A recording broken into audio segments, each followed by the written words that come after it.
سلام علیک برادرای عزیز. اینا دیدیستی برف در چردک رستگی ای برفی ای بلوی چردک خمیدگی یا رفتن در کار نو سر کردیم رفتنه. این برادرو دادر هم برف رفتیم تاگی پامون کمتر هم خواهی گفتیم هم خواه هست 97 سانتی متر دیروز چین کردیم 97 سانتی متر بعدی چین کردنمون 97 سانتی متر برف زد یگان 5-10 سانتی متر دیگه زد 1 متر زیادتر هست. یکی امروز شکر الله که آفتابی تابان هوا گرم اوه ای بومو ریختیسن این معنا رو داره که برفی زدگی برفی خپک بود هم خیلی خپک بود برفی که در روسیه هست میخپی هم خیلی میجخیش سرش میتی میریزه حاضر دیروز هم خیلی بود امروز این برف میگیره هم خیلی برفی زدگیره زیر میکنی سخت میشه یعنی که او کشید پس شد حاضر ممکن که یگان 5 سانتی متر 7 سانتی متر پس شده باشه ممکن یگان 95 سانتی متر برف باشه همینجا یا حاضر همه خونه همین خیلن این سرشوی ای ولی دوما دوره بریدن برف ای پیش ای در ما چله میگیم 40 روزی خنکی زمستان سر میشه ای 18 دکبر ای 18 بله ای 18 دکبر سر میشه تا 28 ینوار تا 28 ینوار ای با گفته بابی هم نه با گفته گذشتگی هم حسابم خیلی بود که 40 روز چله های در همین 40 روز او نمیریزه یعنی یخ او نمیکنه یخ میسته 40 روز خنکی وعده دادگی پگودا پروگنوز پگودا وعده دادگی که مرکز هواسنجی وعده دادگی که تا 15-18 درجه را خنک میکنه 15-18 درجه اینجا کم میکنه ممکن یک روز 2 روز خنکی کنه سال گذشته همین خیلی بود امسالش نمیدونیم یک روز 2 روز ممکن خنک کنه همین خیلی 15-18 درجه زیاد نمیشه 40 روز خنک 40 روز تمپراتور مینوس ای مینوس های تمپراتور ای بعد 40 روز یعنی 28 ینوار بعد یو با حساب میشه که این بوبی هم کلندر داشتن برای خودشون بگیم چلابچه میگن چلابچه یعنی که سر میکنن نشانه دارن نشانهاش پایک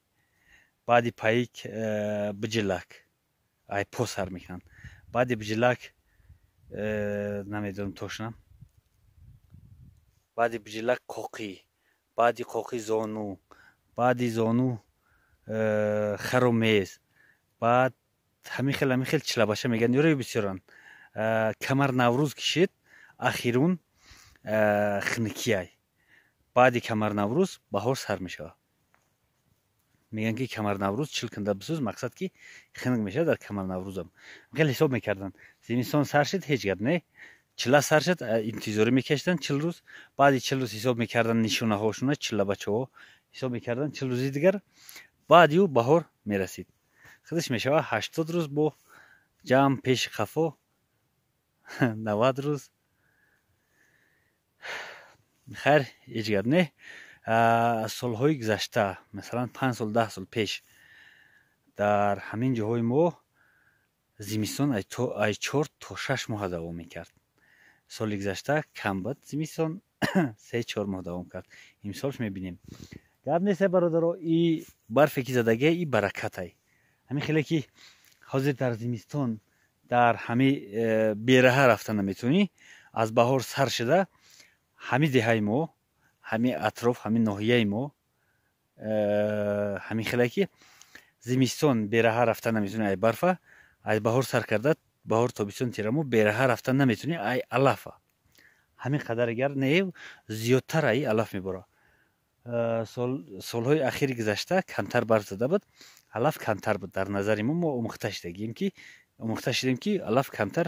فکر کردیم که همین قاعده نرمای طبیعت لیکن امسال خبر زدگی سر بهار علف 2 برابر سال گذشته زیادتر میشه ان شاء الله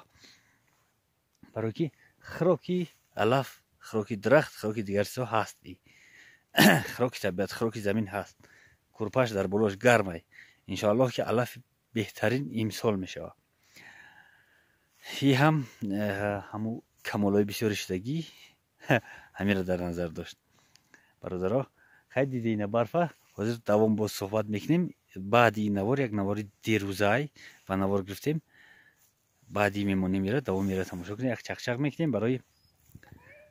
Россия рафтан нарафтан, дар Россия чӣ кор кардан, чӣ кор накардан. тамошо кунем ки дар ҳамин деҳаи мо якам айра дуртара, 1 километр 2 километр дуртара айра зимистон чӣ хелай, вазъият чӣ хелай, зиндагӣ чӣ хелай дар зимистон. барфбор дисаст, раҳ чӣ хелай. мехараҳай ки ҳар як соат, ҳар як дақиқа барф боридааст, маҳкамаш кардааст. боз як бор ба асп мераванд, раҳ ҳуй мешавад, раҳ дорем гуфта зиндагӣ идома дорад. ай ҳама қин барои кӯдакое ки дарс намераванд. раҳ маҳкам шуд, дарс намераванд. ҳозир мардум фикр мекунанд ки ҳеҷ гап не, як рӯз ду рӯз мактаб нарава, ё ки одат кардагиянд, солҳои гузашта барфборид намерафтанд, сел меомад намерафтанд. дар оянда хуб нест. ҳама хеле ки ҳастанд шахсиятҳое ки мисол ҳозир навишта наметавонанд, хонда наметавонанд, солшу рафтагиай хеле одам буд бисёра. ин ҳамаш айби одамон нест. айби ҳамун давраи ҷанги бародаркишиай, айби ҳамун беақлиёи худмонай, айби ҳамун беақлиёи ҷангкунову ҷанҷолкунову айби ҳамваёй. диде ки 20 сол пеш ҷанг буд, осебуш ба ҳозира расидагиай. шахсоне ки дар вақташ гӯш мекардем, мегуфтанд ки мо хундем, чӣ шидем мактаб. Не бародаро, касе ки и гапа гӯш мекунад, касе ки гапа мезана, хайр ҳеҷ гап не. касе ки ба ҳамин гапҳо мерава, ҳамин гапҳоро гӯш мекунад, беақлтарин одамай. кӯдако ақл надоранд. ҳар кас не ки кӯдако ҳатман дарс бираванд. новаст аз ин ки шумо ай дарс нафрат доре ё ки не. барои ки ояндаи дарахшони ҳамаи мову шумо ай ҳамин кӯдако мебара. дар баробари як одаме ки ай ҳаму вақти ҷанг, ай давраи ҷанг бародаркишӣ осеб дидагиаю, илм надорав, хондагӣ нест, бемаърифат шудагиай, якташ худи худам ки дар вақти ҷӯшии дарсхонӣ, дар вақти ёдгирии мо ҷанг буда, мо овурав дарвадар шуда будем. на фақат ин ки мо овора шудем, мактаб нарафтем, не, дар мактабо ҳам маълим набуд. заро шахсоне ки аймо майдатаранд, аймо хурдтаранд, ҳозир замонаам хеле шудааст ки мактаба ки буд кардӣ сини 18 ай хизмати модар ватан мегрезӣ, мераи Россия. беҳтарин ҷо Россия ки касе ай пайдо намегарда. дар ин байн мебинӣ ки чӣ қадар мегирӣ. агар ҳар сол 6 моҳиам бигрезӣ ё ки 2 моҳӣ 4 моҳиам бигрезӣ, ин хел мешавад ки 2 моҳа мераи, 2 моҳ кор намеёвӣ, боз 2 моҳига қитиш мешавад 4 моҳ. дар як сол 2 бор 4 моҳӣ бигирӣ, 8 моҳ, 4 моҳи дигар мемонад. дар 4 моҳат вақте ки меояй Россия, 1 моҳ меҳмонӣ мекунӣ, 2 бор омадай Россия, дар як сол 2 бор 2 моҳ меҳмонӣ мекунӣ, худаш сол буд мешавад. баъд оянда тинҷ намешавад. бародаро, ҳаракат куне ки Россия ихела ки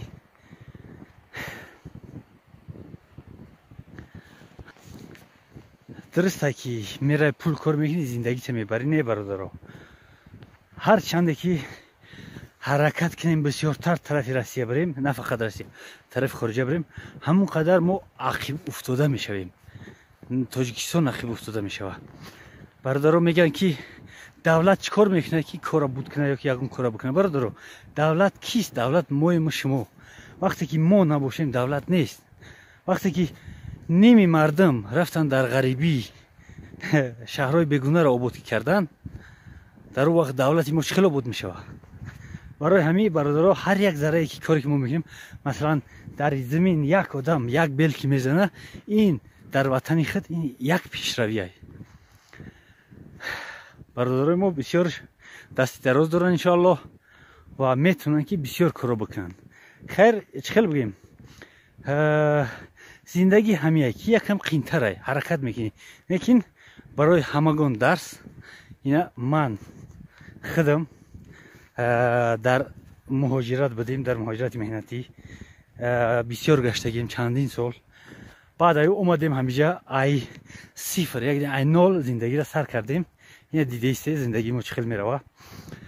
دهقانی با هر طرف دست دراز کرده استیم انشالله که زندگیمون پیشرفته است باز در برابر این شما هم ای زندگی مخصوصا دسته که در تاجیکستان امکان داره که پیشروی کنیم زندگی کنیم کسی که میگه که امکان نیست در تاجیکستان این همه آدمی تنبله که میگه که در تاجیکستان امکان نیست که زندگی را پیش بری برادرها این گپای کسی را سخت نرسن با آدرس کسی گفتن نیستم لیکن در حقیقت انشالله که همیای وقتی که حرکت کنی خداوند انشالله برکت میده برای همین برادرها بی طرف روسیه یک بار برا یک سال گپ نیست 2 سال برا گپ نیست برا کار بکن مجبور بکن خطر پول بسیارتر جمع کن چقدر که زورت میرسه 1 سوم میفتی 10 سوم میفتی چپ راست نپرتاشون بگه شب دیگر این طرف نره خیلی میدونی خطون هر طرف پولتون نزنید هم پولا بیار در همینجا اگر یک 6 ماه کارتونه بیار در همینجا صرف کارونه با عقلانه در یگان کار بزنی همون پولا انشالله که آینده نیک داری پیشروی تو زیاد میشه و برای زندگی کردن انا میخیله نکی ما خیلی هستیم که 2 سوم که افتیم انا میویم یک تفاوت تیت گفتی گپو کرپیشا در تای کش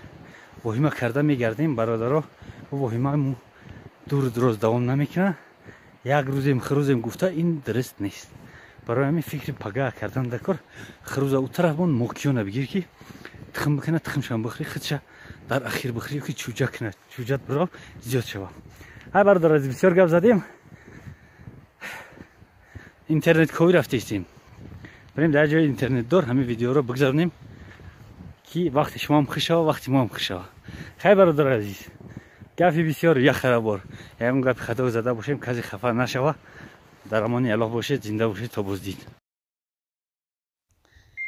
این خسکیو در جو گشتن چه در برف استراحت دارن تنش همین برف چسبیدگی هست که با همین حال راحت داره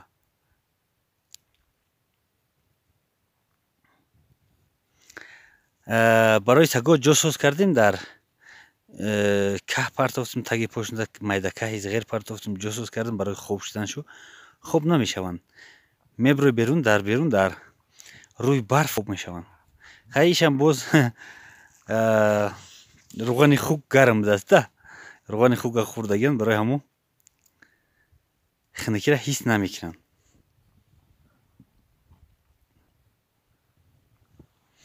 مست شدگیان یگان تا خوگی دیگر کمبود داریم یک تا دیگر باشه اینا نه 5 ماه شده 5 ماه در رفته ایستن 5 ماه شونه به فکرم ها 5 ماه شونه کارشو فقط بازی هیچ چی دیگر نیست این سگی سیاه افچرکه نمیسی